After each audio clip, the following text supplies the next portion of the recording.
দুইজন প্লেয়ারে আমি এশিয়া কাপত দল চাই না। এই দুইজন প্লেয়ারের নাম নিম্নরূপ, মানে ভিডিওর মাঝখানো। ধন্যবাদ সবাই, দীক্ষা যাইবা।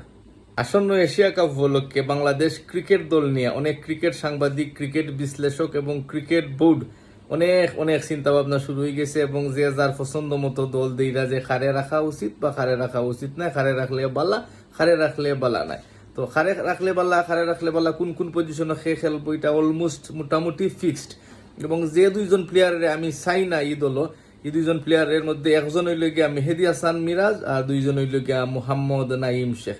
এই দুইজন প্লেয়ার ছাড়া বাকি বাকি বাকি সবরে রাখা হোক, যে অতি সম্প্রতি যে যে প্লেয়ার হলতে খেলছেন তারারে। এবং আমার মনে হয় যে নুরুল হাসান সুহান একটা সুযোগ দেওয়া যাইতে পারে এবং দেওয়া উচিত, এবং হে প্রত্যাশা করে এবং প্রত্যাশিত একটা সুযোগ হে পায়।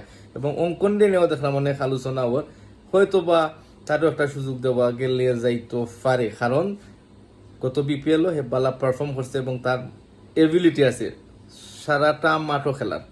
ধন্যবাদ সবাই আমার এই ভিডিওটা শেষ পর্যন্ত দেখার লাগি। ভালো লাগলে সাবস্ক্রাইব করবা, খুবই খুশি হইম। আল্লাহ হাফিজ।